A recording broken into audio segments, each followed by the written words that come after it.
Hey, j'espère que vous allez bien. Moi, je suis trop contente parce que je vais enfin commencer aujourd'hui, le lundi 3 mars, un vlog que je voulais tourner depuis 2-3 mois maintenant, sur une thématique qui me tient à cœur, qui me passionne, qui me fascine, qui me hype de ouf. Vous l'avez vu dans le titre, on va parler des ouvrages analytiques sur les mangas. Alors, c'est un sujet que je consomme beaucoup sur YouTube notamment.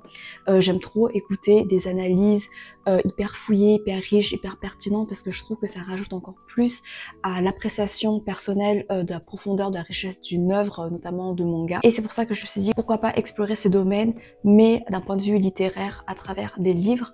Et donc j'en ai acheté plusieurs. L'idée m'est venue parce que du coup j'avais fait un stage à la Japan Touch, qui est une convention autour de la pop culture asiatique. Il y avait des auteurs en dédicace, des auteurs qui avaient écrit des ouvrages pour parler, pour expliquer, pour analyser des mangas, Death Note, Hunter x Hunter, Demon Slayer, One Piece, etc. Déjà, ils avaient l'air trop sympas, trop pipou. J'ai pas pu vraiment acheter à ce moment-là les livres que je voulais parce que ça coûtait cher ou alors c'était en rupture de stock. Et donc je les ai achetés peu après. Et je me suis dit pourquoi pas en faire une vidéo, pour vous présenter un peu leur approche, vous dire si ça m'a plu, si j'ai trouvé ça pertinent, si ça m'a vraiment enrichi dans mon approche personnelle de ces œuvres-là. Et donc voilà, donc j'en ai sectionné 4 et je vais commencer je pense par le plus générique, d'un influenceur qui est peut-être, que vous connaissez peut-être, qui est Gatsu Sensei, qui avait écrit Manga Philo, toute la philosophie révélée par le manga. Alors Gatsu Sensei, sa particularité, c'est que c'est un prof de philo qui utilise notamment des références autour du manga pour appuyer les concepts philosophiques qu'il traite en classe. Et du coup, c'est super intéressant, c'est très original. C'est novateur, c'est innovant et j'avais rencontré à Japan Touch et c'était un amour. En fait, il est tellement humble, il est, je sais pas comment dire, il est reconnaissant, c'est un amour, c'est tout. Ça m'avait donné envie de lire son œuvre, même si j'ai jamais regardé ses vidéos. Malheureusement, son livre était déjà en rupture de stock dès le premier jour de la Japan Touch. Donc voilà, je me le suis procuré plus tard, après la Japan Touch. Malheureusement, du coup, j'ai pas la dédicace. Et ça me hype de ouf parce que du coup, il va par exemple aborder des thèmes comme la justice, le bonheur, la conscience, la liberté, etc. à travers des œuvres de manga assez connues sur plusieurs générations, notamment Death Note, One Piece, Chainsaw Man pour les plus récents. Il y a Monster aussi, je suis trop contente, j'ai trop hâte de lire cette partie-là. À la Japan Touch, j'ai quand même pu me procurer un livre qui est celui-là, cet ouvrage magnificissime. Sur les mers de One Piece, les trésors d'aventure, volume 1 de Romain Calice, publié chez Third Editions. Voilà, c'est un objet livre incroyableissime. Ici, c'est chez les éditions de l'étudiant. Voilà, si ça vous intéresse. J'ai voulu notamment acheter ce livre, même s'il coûte quand même cher, il coûte 30 €, parce que, encore une fois, l'auteur était un amour. Voilà, j'ai pu un peu discuter avec lui. Je suis trop sensible. Dès que quelqu'un me paraît hyper sympathique, j'ai envie de découvrir son œuvre, notamment pour la soutenir et également découvrir son univers littéraire. La manière dont il parlait de son travail d'analyse, de son travail documentaire, ça me semblait tellement passionnant parce qu'il a essayé d'être le plus objectif possible sans distiller ses propres interprétations personnelles. J'ai trop hâte parce que One Piece, j'adore, un de mes mangas préférés. Hunter x Hunter, la philosophie de Arnaud Jahan, publié chez Opportun Édition. Alors cet auteur-là, il n'a pas été à la Japan Touch, c'était une autre personne qui avait dédicacé son ouvrage analytique sur Hunter x Hunter. C'est juste que son ouvrage était un peu trop cher pour moi. C'est un ouvrage un peu je crois de cette qualité-là, d'après souvenir. Mais voilà, 30 € de plus, bon. Du coup, je suis rabattue sur cet ouvrage-là qui coûte seulement 14 € et qui me semble assez complet. Et aussi, j'ai voulu prendre ce livre-là parce que, alors Hunter x Hunter, j'adore. J'ai énormément aimé l'anime, mais dans l'autre ouvrage d'Hunter x Hunter qui coûtait plus cher, même si l'auteur également était un amour, mais il abordait pas l'arc Chimera Ant, l'arc des fourmis chimères, et c'est mon arc préféré, c'est un arc chevauresque, enfin bref, si vous avez regardé, je pense que vous pouvez me comprendre, alors que dans celui-là, il me semble qu'il aborde cet arc-là, donc j'ai trop hâte de voir ce qu'il en dit. Et pour finir, alors ce livre c'est celui qui me hype le moins parce que je suis pas hyper fan de l'œuvre dont ça parle. C'est La philosophie selon Demon Slayer de Ivan Tavo, publié chez Opportun Édition également. C'est plus court et j'avoue Demon Slayer je peux m'en passer. J'ai lu le manga, j'avais fini, j'étais déçue de la fin, j'en vois les qualités, j'ai quand même pas mal pleuré, mais maintenant avec du recul, ce qui me reste en mémoire, c'est pas si mémorable que ça. Donc voilà, mais Ivan Tavo, il était également à la Japan Touch, et encore une fois, c'était un amour. Et du coup, j'étais en mode, bah, j'ai envie de le soutenir, et peut-être que son livre va stimuler, va encourager un peu plus mon appréciation de l'œuvre, améliorer peut-être l'image que j'ai de Demon Slayer, ce qui est vraiment possible, hein, parce qu'en vrai, Demon Slayer, c'est pas mal non plus. Donc voilà. Voilà. Je vous retrouve quand j'aurai des choses à dire et j'espère que ce sera intéressant, j'espère que c'est une thématique qui vous plaît. J'aime trop parce que là, la vision du manga, notamment en France, change parce qu'avant, les mangas c'était considéré comme de la sous-culture, de la sous-littérature, parce que c'était pas profond, c'était superficiel, avec que des combats, du fanservice, d'après les gens, alors qu'en fait, les propos, déjà c'est assez implicite, assez subtil, ça invite à une liberté d'interprétation assez jouissive. Et en plus, il y a des œuvres qui, au premier abord, peuvent sembler assez, entre gros guillemets, simplistes, enfin, tu vois, sans grande ambition, mais qui arrivent à vraiment intégrer des thèmes, des réflexions philosophiques, mais sur plusieurs niveaux, sur plusieurs couches de réflexion, donc c'est trop cool. Et j'ai trop hâte de vous en parler et de mettre en avant cette richesse dans les mangas. Et voilà, j'arrête de parler, je vais faire autre chose de ma vie. Et à tout de suite pour vous, pour voilà, les premiers bilans. J'ai trop hâte. Hey, on est le vendredi 7 mars, je reviens pour vous parler de ce livre que j'avais dévoré en une soirée il y a quelques jours. Déjà, petit avertissement, ce livre n'est pas destiné à tout le monde parce que il y a pas mal de spoil en fait. À chaque fois que ça aborde une œuvre, ça va quand même parler de quelques rebondissements ou vraiment de quelques scènes qui sont assez majeures pour pouvoir illustrer de manière plus concrète les propos théoriques. C'est certes intéressant pour quelqu'un qui a vu ces scènes-là, mais voilà, pour quelqu'un qui est en train de lire ou qui ne connaît pas du tout ses œuvres, qui en sont pas du tout à là, ça peut être assez frustrant et ça peut être même assez, j'allais dire dangereux, mais c'est un peu exagéré, mais presque, tu vois, parce que c'est horrible de te faire spoiler comme ça. Mais après, ça reste intéressant, mais voilà, faudrait checker quelles œuvres vous avez encore pas lues. Par exemple, si on prend Monster, ça spoil de ouf le projet final de l'antagoniste légendaire. Et du coup ce serait vachement dommage. En parlant de Monster, alors l'un des points positifs c'est que Gato Sensei il a dit que Grimmer dans Monster c'était son personnage préféré et je suis entièrement d'accord, Grimmer c'est la vie, c'est mon dieu en fait, genre voilà. Bref voilà, c'est juste un détail pour celles et ceux qui connaissent Monster. Ce qui est super intéressant c'est comment il relie le développement des personnages, de leurs relations, des événements avec ce qu'il appelle des points philo. Donc du coup il y aura par exemple des moments comme ça, je sais pas si vous voyez, point philo, où il va aborder de manière plus théorique les concepts philosophiques qu'on peut aborder en terminale. Il y a pas mal de citations qui va ensuite expliciter à son tour pour vraiment bien accompagner l'étudiant, l'étudiante qui va lire ce livre-là et expliciter un peu plus le lien qu'il fait avec les mangas. Donc il y a quelque chose de vraiment pédagogique puisqu'il offre vraiment des bases assez concrètes sur lesquelles s'appuyer pour pouvoir approcher ces concepts de manière plus palpable et plus aboutie. Après c'est court, hein, on est d'accord, donc ça reste assez introductif, donc ça va pas aborder toutes les notions présentes dans une œuvre. Donc pour moi ça restait un peu frustrant parce que j'aurais bien voulu approfondir encore plus l'étude, l'analyse de telle ou telle œuvre, mais évidemment c'était pas possible et en vrai c'est pas vraiment une critique parce que en fait le but déjà de ce livre c'est de montrer que le manga ça peut être philosophique et ça fait déjà un bon taf rien qu'avec quelques notions. Je suis en train de lire sur les mers de One Piece que je vous ai présenté et que je vous présente pas là parce qu'il est en train de servir de support pour la caméra. Je suis à la page 100 à peu près, je suis à un tiers. Et j'aime beaucoup, j'aurais pas mal de choses à en dire je pense. C'est juste que là mon rythme est assez ralenti parce que je suis en train de tomber malade, je crois que je suis en train de choper la crève.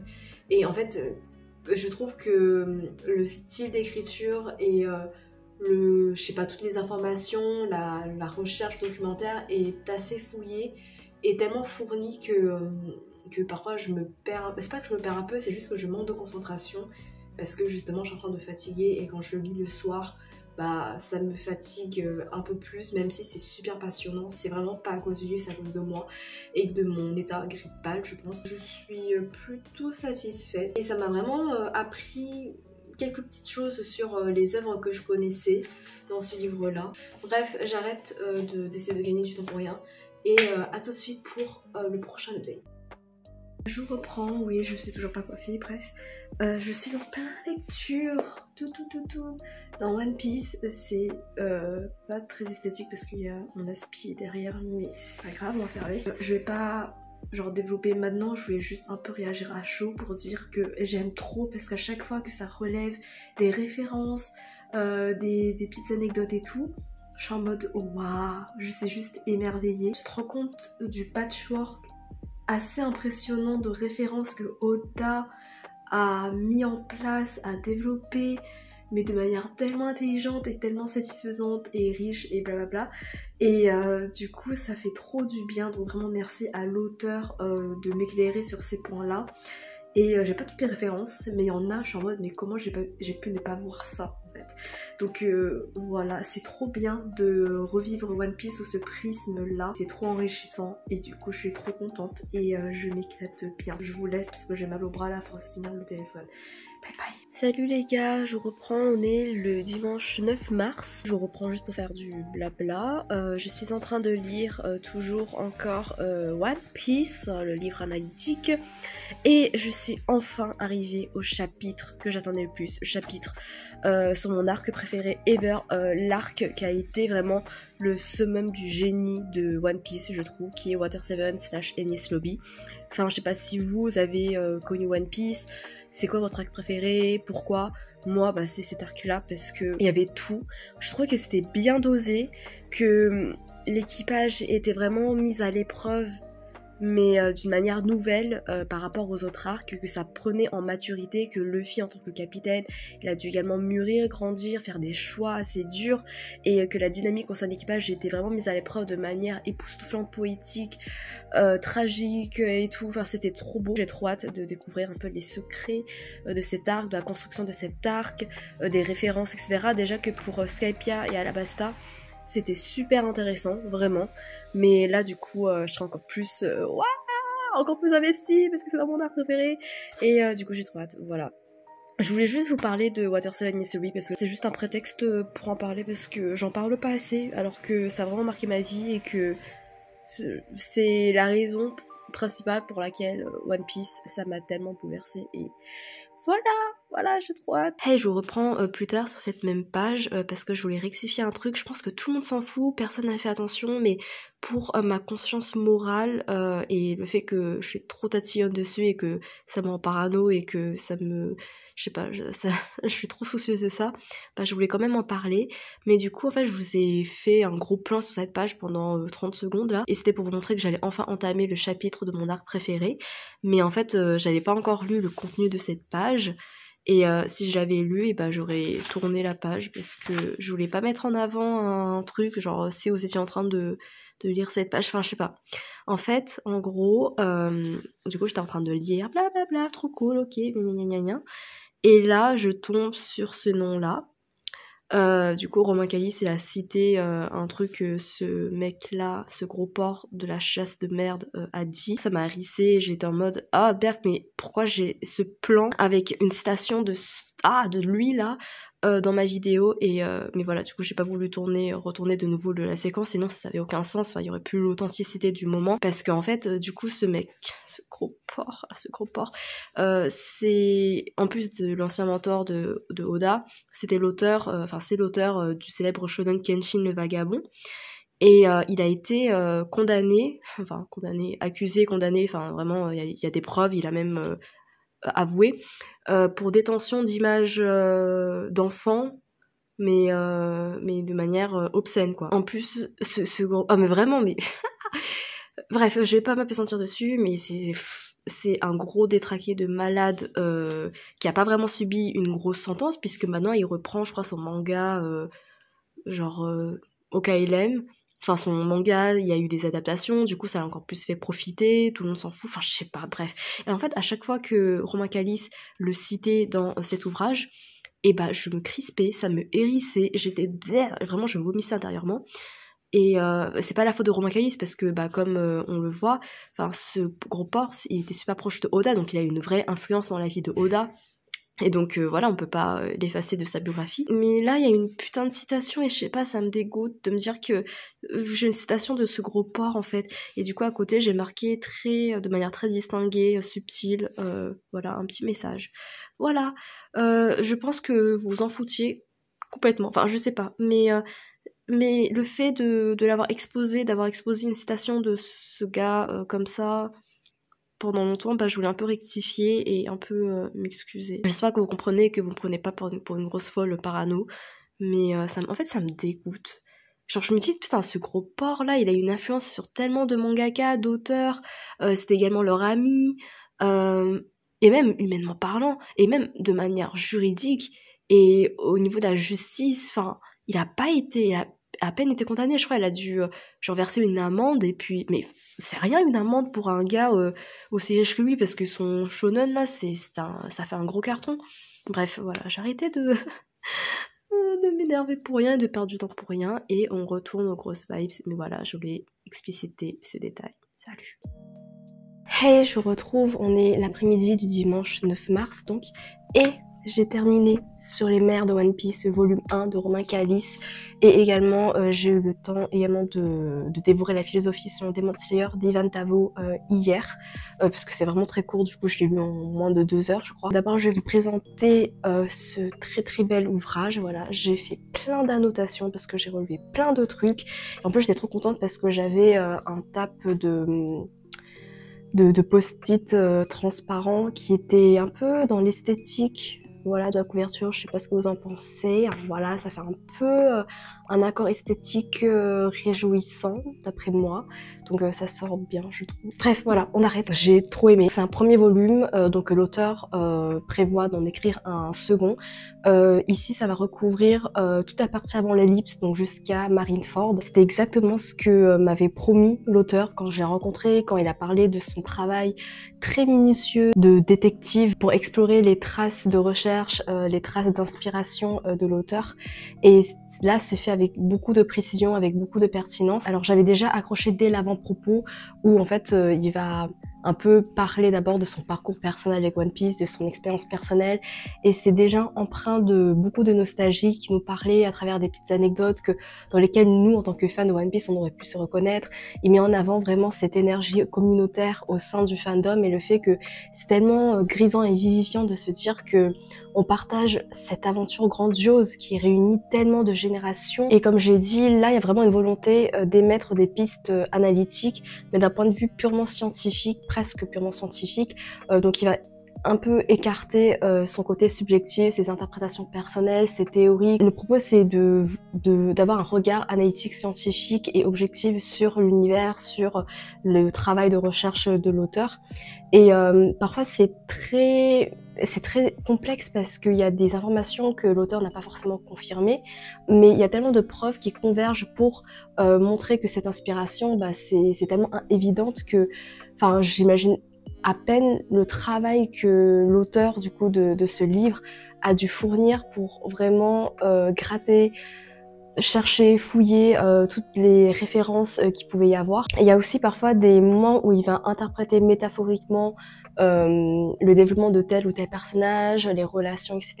Alors ça, j'imagine qu'il y aura quand même un peu un côté subjectif dans cette interprétation-là, parce que ça va pas se baser sur des références concrètes, politiques, historiques, architecturales, etc.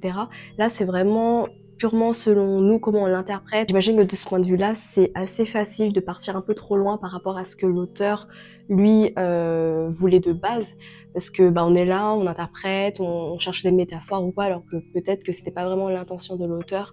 Mais après, ça reste tout aussi enrichissant et à chaque fois qu'il y mettait une hypothèse, il y mettait une métaphore, une interprétation, c'était toujours pertinent et j'étais en mode ah ouais quand même, en vrai, genre j'y crois quand même si peut-être que Eiichiro Oda, lui, n'y avait pas pensé. Il y a aussi tout un pan biographique par rapport à Oda, comment il en est venu à écrire One Piece, la genèse de sa réussite, et tu te rends compte à quel point en fait One Piece, c'est un peu un reflet biographique lui-même du parcours de Oda pour devenir un mangaka aussi renommé, parce qu'il a jamais abandonné, c'était quelqu'un de passionné et surtout de persévérant, et c'est un peu des qualités qu'on retrouve dans les personnages de One Piece. Je sais pas comment dire, mais du coup le parcours de Oda qui est ancré dans notre réalité à nous, ça insuffle un réalisme encore plus palpable chez les personnages de One Piece, et je sais pas, ça les rend encore plus inspirants parce que tu te dis que ce sont des parcours qui peuvent être vécus également dans la vie réelle, à savoir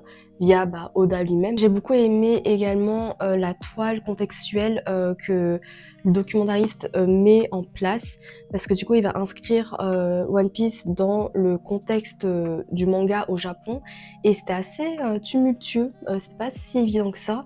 Et j'ai beaucoup aimé parce que du coup c'est super intéressant d'avoir un aperçu sociétal du Japon à ce moment-là, et de voir le souffle particulièrement intense, fort et important que One Piece a pu apporter dans le monde éditorial, notamment du manga.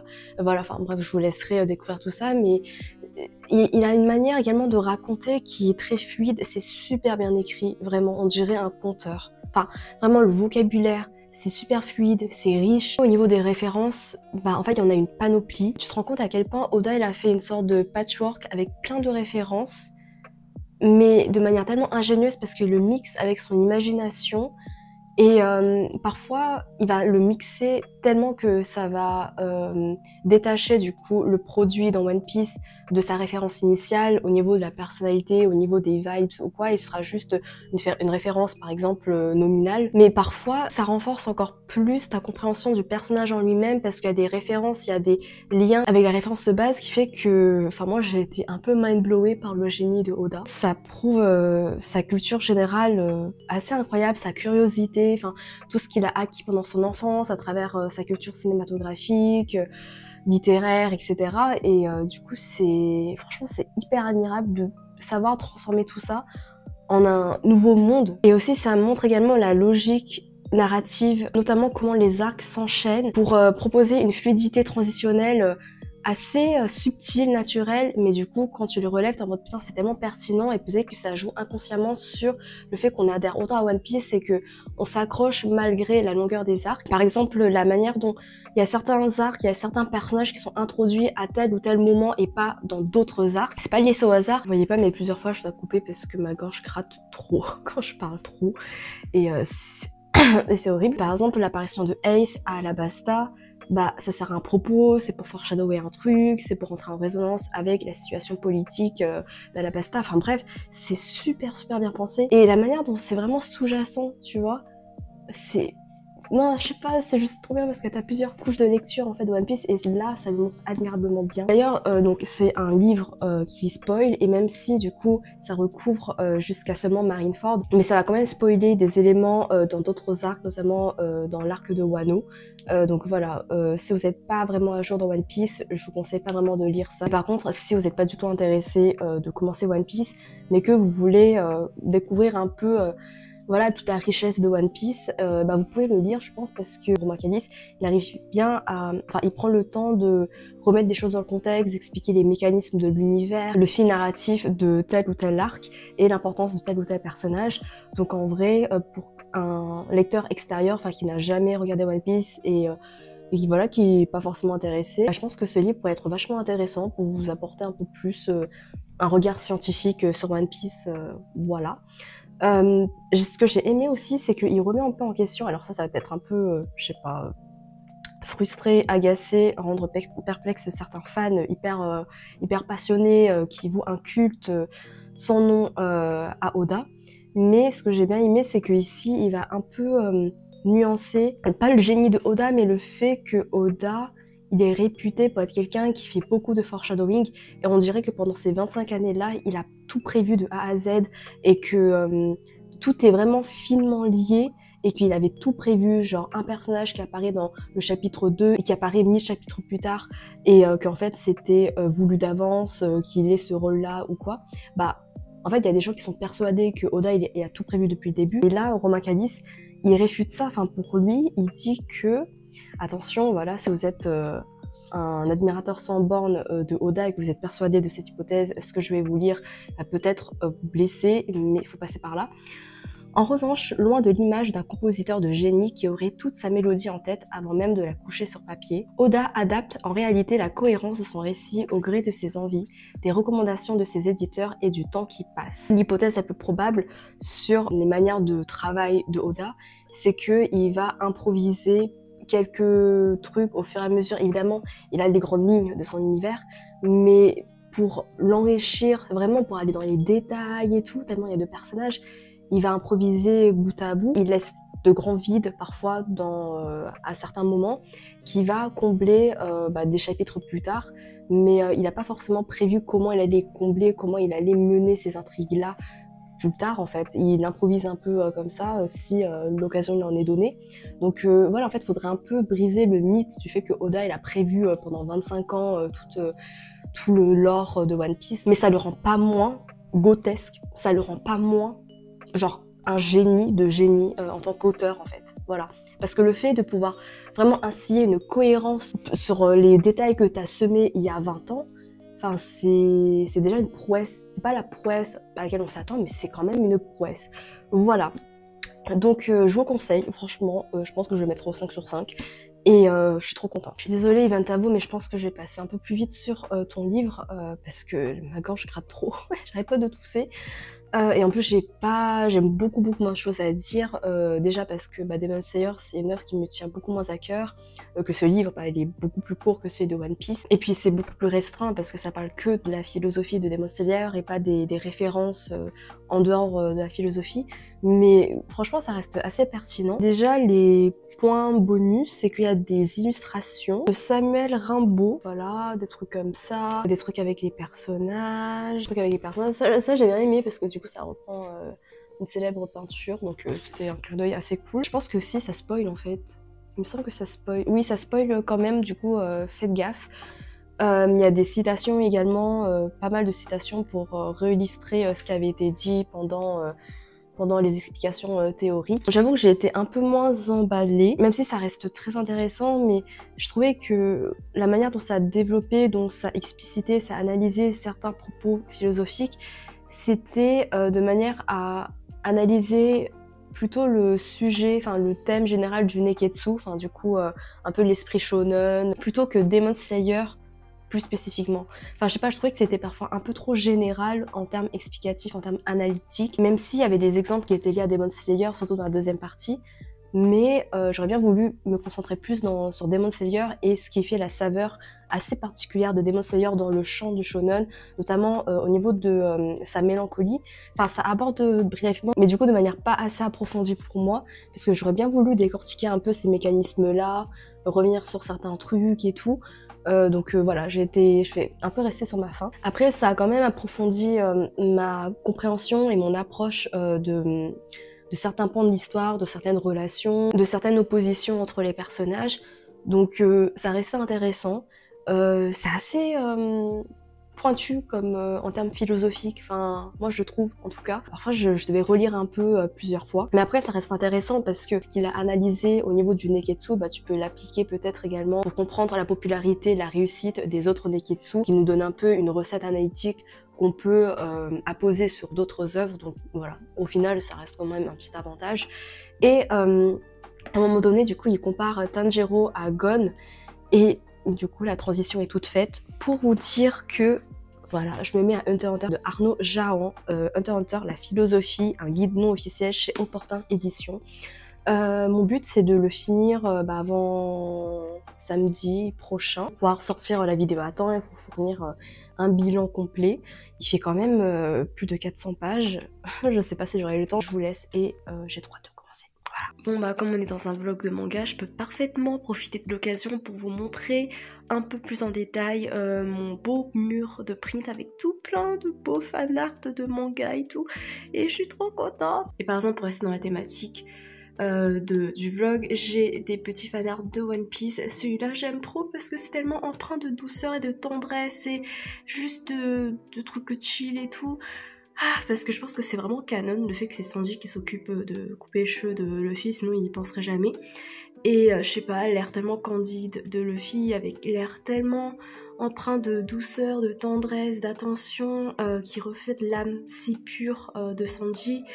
Ah, ça me fout droit le cœur et c'est juste tellement beau. J'aime trop ce genre de moment de quotidien qu'on a dans One Piece parfois où voilà, ça va ralentir le rythme et on va juste passer du temps avec l'équipage comme si c'était notre famille et avec ces petits bouts du quotidien. J'adore et je trouve que ce fanart il est trop bien. Voilà. En bas j'ai le meilleur personnage, j'ai Bon Clé, j'aime trop. En plus vous voyez pas mais genre, on dirait que c'est shiny un peu, c'est trop beau. Là, c'est écrit Give me a break, queers never die. Et du coup, je trouvais que c'était un message d'espoir très intense et qui allait parfaitement du coup avec notre bon vieux Bon Clé. Donc voilà, j'aime trop. Là aussi, c'est une amie qui me l'a offert, Sanji, parce que c'est mon personnage préféré. Alors en fait, quand elle me l'a offert, elle savait pas le contexte de cette scène-là dans l'arc de Whole Cake parce qu'elle était pas encore à cet arc et du coup quand elle me l'a offert, genre j'étais super touchée, mais en même temps j'étais la scène qui est dépeinte, c'est pas vraiment lié à un souvenir joyeux, mais bon on va un peu effacer ce qui vient après, hein, voilà, si vous allez regarder. Là du coup j'ai un peu éparpillé mes fanarts de Hunter x Hunter, du coup là c'est Léolio.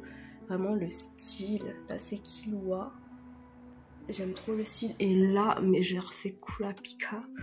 Et alors j'avoue que Kurapika c'est pas un de mes personnages préférés contrairement à Léolio et Killua. J'ai accroché ce print particulièrement pour son esthétique parce que c'est trop beau. Voilà, j'ai acheté à un artiste, une artiste à Taïwan. Et je me rappelle plus du nom, enfin je me rappelle de aucun des noms là, faudrait que je cherche. Mais voilà, s'il y a un truc qui vous marque, bah dites-le moi. Là, et wow, ça c'est trop beau parce que c'est holographique, je vous mets en mieux, voilà. Ah, c'est trop beau. C'est de Tingon Sefu, Heaven Official's Blessing, peut-être que vous en avez entendu parler. Franchement, s'il y a quelqu'un qui veut faire un livre analytique sur cette œuvre-là, qui est je crois... plus long que la Bible apparemment, et bah allez-y parce que j'ai envie, je trouve qu'il y a plein de thématiques qui sont déclinées de manière hyper poignante et passionnante et qui pourraient faire l'objet d'un ouvrage analytique super intéressant et super fouillé. Donc voilà, j'aime trop l'esthétique. Voilà, j'ai pas tous mes prints malheureusement parce que les autres je les ai accrochés autre part, mais voilà, j'arrête de blablater. Hello les gars, je vous retrouve un peu plus tard, on est le lundi 10 mars, le soir, et j'ai commencé le guide et en fait je suis trop hypée parce que ce que j'avais pas précisé c'est que du coup en fonction des livres analytiques, du style des auteurs, ils vont organiser leurs ouvrages différemment. Par exemple pour One Piece c'était totalement linéaire parce que ça allait d'arc en arc. Celui des Demon Slayer c'était plutôt par thématique et pareil ici il me semble que c'est un peu par thématique, donc il y a une grosse introduction puis ça va être divisé, réparti par thème comme dans Demon Slayer. Voilà, il y a un côté également pour parler des personnages et j'ai vu que du coup il y a Gon, Kurapika et Léolio mais il n'y a pas Killua et du coup je suis prête à péter un câble, je suis en mode mais Killua c'est genre l'un des personnages, voire le personnage qui a été le plus abouti, qui a eu un développement de dingue. Et il n'y a pas de chapitre consacré à lui, à ce petit bout de chou, et du coup, je pleure. Ici, c'est consacré à l'arc des fourmis chimères, là. Et c'est super, il y a tout ça, je suis trop contente. Voilà, là il y a Killua, il y a l'amitié entre Gon et Killua. Donc en vrai, ça doit être super intéressant parce que vraiment leur dynamique Elle est assez particulière. Elle prend un tournant assez différent de ce qu'on pourrait voir dans le Neketsu. Où c'est... Quoique, il y a Naruto et Sasuke. Enfin, ce que je veux dire, c'est que... Je sais pas quoi ce que je veux dire en fait. Bref, mais Gon Nikiwa, à un moment, il traverse une passe qui est assez dure. Et ça m'a vraiment bouleversée. Et puis voilà. Donc ça m'a l'air super intéressant. J'ai trop hâte. Et voilà. Et là déjà, je suis en train de lire l'introduction avec la présentation de l'auteur. Et ça me passionne parce que je connaissais pas du tout son parcours, notamment son rapport au travail, à son style, etc. Et du coup, je relève plein de trucs, notamment le fait qu'il supporte mal la pression commerciale, le fait de devoir s'accorder avec les attentes des lecteurs, des éditeurs. Et c'est notamment pour ça qu'il a voulu mettre une fin de manière abrupte à son manga Yu Yu Hakusho, parce qu'en fait, il voulait se détacher de la pression de l'éditeur qui voulait qu'il continue son manga pour poursuivre le succès. Et voilà, donc c'est super intéressant de voir ce côté-là, comment il réagit par rapport à cette pression dans le domaine du manga, enfin on le sait quoi. Donc voilà, je suis trop contente. Et regardez mon marque-page, il s'accorde trop bien avec le livre, je trouve, avec l'esthétique du livre. Voilà. Je vous reprends dans ce plan immonde, mais je voulais juste vous prendre quand même parce que pour crier ma hype, enfin j'ai pas crié vraiment parce que j'ai plus de voix, parce que je suis malade, mais je suis au paradis en ce moment parce que là je suis en train de lire le livre de Hunter x Hunter et en même temps j'écoute des génériques. Donc au début c'était un peu laborieux parce que j'arrêtais pas de chanter au lieu de lire, mais là j'arrive maintenant à combiner les deux activités comme une grande et du coup je suis au 7e ciel parce que ça me rappelle beaucoup de souvenirs. En fait, je dois m'empêcher à chaque fois de prendre la caméra pour vous en parler parce que c'est pas le propos de ce vlog. J'en suis consciente, mais c'est juste que là, en relisant des trucs, en relisant certaines anecdotes et tout, ça me rappelle tellement d'émotions sur pourquoi j'ai passé une aventure, une épopée intense et vivifiante et bouleversante avec cette œuvre. Et waouh. Et vraiment, il y a des passages où je suis en train de lire, je suis en mode waouh, j'ai des frissons. C'est vrai que Hunter x Hunter, ça a quand même bousculé les codes du shonen classique. Et il y a une maturité, une noirceur qui lui est assez propre. Et c'est incroyable. Je suis en mode, mais comment on a réussi à survivre à tout ça en fait. Là, ça vient de m'apprendre un truc trop cool, c'est que du coup, l'anime de 2011, du coup, le format que j'ai regardé, parce que j'ai pas lu le manga et j'ai pas regardé l'anime de 98-99. Bah, en fait, l'anime de 2011 a rajouté des scènes bonus entre Gon et Killua qui n'étaient pas forcément dans le manga. Et j'ai envie de me prosterner pour la réalisation, pour la production. Parce que déjà que j'ai adoré l'anime de 2011, mais en plus le fait qu'ils aient rajouté des petites scènes de cette amitié pour approfondir leur dynamique, pour vraiment donner plus de fluidité à leur relation et ajouter plus de lumière également à l'œuvre en général. J'ai envie de pleurer, merci. Et voilà, j'arrête de parler, mais vraiment là, à chaque fois, j'ai envie de vous reprendre et de vous dire, vous rappeler de ça, alors que c'est sûr que vous avez jamais regardé Hunter x Hunter, mais vraiment, si vous avez pas encore regardé, allez-y, je crois qu'il y a tous les épisodes sur Netflix. C'est vraiment original, ça vous surprend, vraiment. J'arrête de parler parce que sinon ce vlog va être interminable, mais je suis juste au paradis et j'adore. Et je vais arrêter avec ce putain de plan, cet angle dégueulasse. Et salut, je retourne à mon paradis. Hey, on est le jeudi 13 mars et je vous retrouve pour faire le bilan final de Hunter x Hunter, la philosophie guide non officielle de Arnaud Jaron, publié chez Opportun Édition. Également pour clore la vidéo avec un bilan global. Alors j'espère que sur le micro ça fait pas de frottement ou quoi quand je tiens à la main. À un moment j'ai filmé, ça faisait plein de frottements, j'espère que j'ai réussi à les atténuer ou à les supprimer grâce à la distance que je mets entre le micro et ma bouche. Je sais pas trop, je suis désolée, j'ai pas du tout l'habitude d'utiliser ce genre de matos pour ce livre là. Alors en fait il va suivre les événements de l'anime de 2011 et même si l'anime de 2011 suit assez fidèlement le manga, mais ça veut dire que ça va pas aller au-delà du manga, donc voilà, soyez pas frustrés si ça aborde pas les arcs que vous aimez dans le manga. J'avoue que mon avis va être un peu plus nuancé que mes réactions précédentes concernant ce livre parce qu'au début j'étais super hypée et plus on avance et puis il y a des choses qui m'ont laissé assez sceptique, mais bon, on va commencer par le commencement.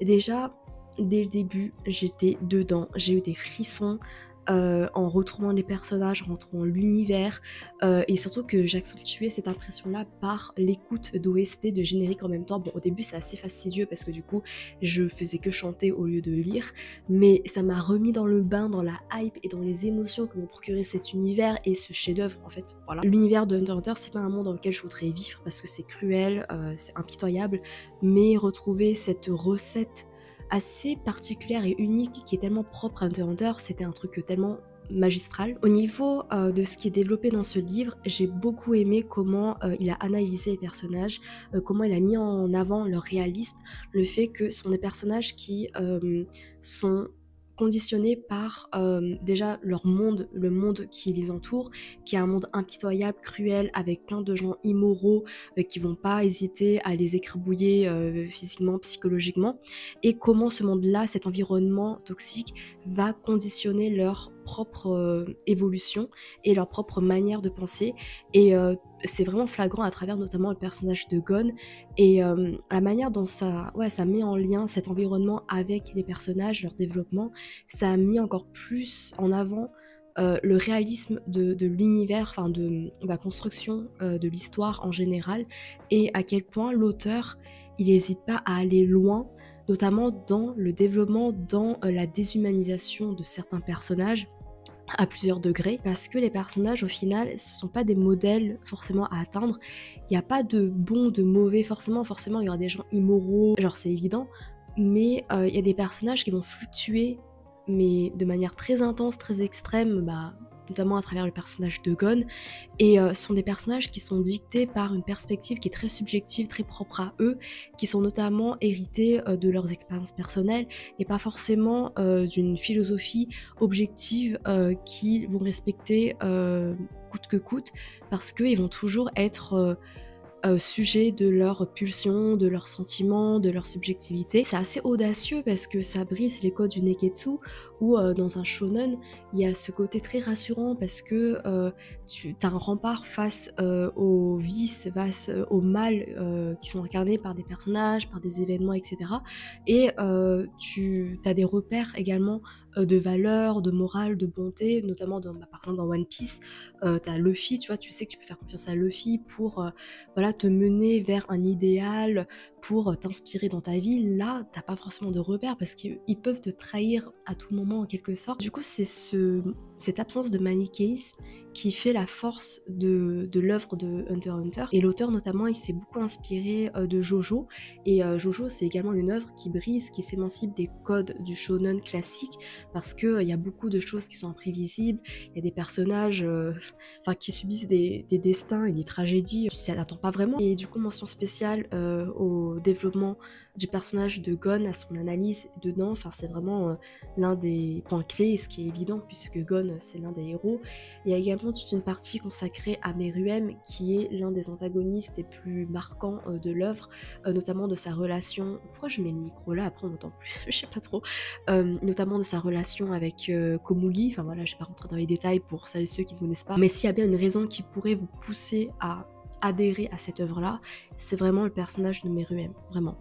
J'avais dit également, je m'étais plainte que dans les chapitres, il y a toute une partie consacrée aux héros pour développer Gon, Kurapika et Leoyo, mais il n'y avait pas de partie consacrée à Killua, et ce que je trouvais assez choquant, voire révoltant, parce que Killua c'est vraiment le héros de Hunter x Hunter avec Gon, mais l'auteur Arnaud Jaron, il s'est quand même rattrapé parce qu'après il développe Killua quand même, il dit de très belles choses sur Killua, il relève des points de son évolution qui sont vraiment très touchants, donc voilà, je lui pardonne un peu, et puis il consacre tout un chapitre qui était passionnant sur l'amitié entre Gon et Killua, qui est la relation clé, qui est la relation centrale du manga, et en fait ça m'a fait me rendre compte vraiment du génie, de l'amertume de cette relation. Enfin vraiment, j'ai eu plusieurs fois des frissons d'amertume pendant que je lisais cette analyse parce que ça me rappelait tellement de souvenirs, mais enfin tu sais, de moments où j'étais prise au dépourvu par les choix scénaristiques, tellement je m'attendais pas, tellement je pensais être blindée, être protégée par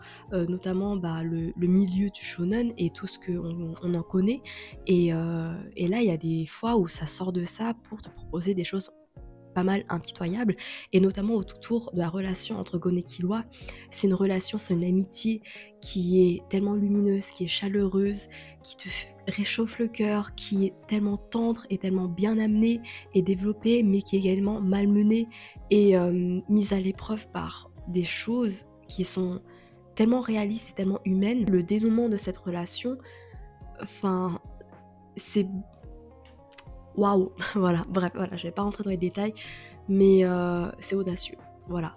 Et du coup, vraiment, j'étais ah, voilà, je hurlais. Après, les trucs qui m'ont dérangée, c'est que au début, je pensais vraiment que ça allait aborder par thématique, et c'est une approche analytique que j'aime bien parce que du coup, ça mélange un peu les arcs et ça rend le truc un peu plus dynamique, et c'était le cas dans la première partie. Et puis ensuite, à partir de la construction des personnages et à partir de l'arc Chimera Ant, ça va vraiment suivre et développer de manière linéaire l'analyse en fait. Du coup, il y aura beaucoup de moments où ça va re-rappeler ce qui s'est passé dans l'histoire, et j'avoue que c'était un peu barbant. Enfin, c'est pas barbant, je suis un peu dure dans mes termes, mais ça perdait de ce dynamisme-là. Du coup, il y avait beaucoup de répétitions, parce que par exemple, il y avait des points d'analyse, des points soulevés que l'auteur répétait encore dans d'autres chapitres, dans d'autres parties, et du coup, il y avait beaucoup de répétitions. C'était comme si vous voulez décliner les informations de plusieurs manières, et du coup, j'avais l'impression de relire la même chose et de ramer en fait, et de pas apprendre plus que ce que je voulais, même si j'ai quand même beaucoup appris globalement avec du recul. Mais dans ces moments-là, vraiment, j'étais en mode mais je souffle un peu parce que je connais l'histoire. Enfin, c'est bien pour des gens qui n'ont pas lu Hunter x Hunter et qui rentrent dans l'univers par ce biais-là. Mais pour moi, enfin, c'était un peu fatigant. Il n'y a pas beaucoup de références philosophiques, c'est-à-dire de philosophes, d'articles ou de scientifiques qui sont mentionnés. Donc on dirait que c'est vraiment basé sur la pure subjectivité de cet auteur-là dans son analyse. Et peut-être que ça manquait un peu, même si ça reste toujours pertinent. Donc voilà, c'est juste un petit point qui le différenciait des autres œuvres, enfin des autres ouvrages analytiques qui, eux, ils citent beaucoup leurs sources, ou ils citent vraiment... ils mettent beaucoup en avant certains noms.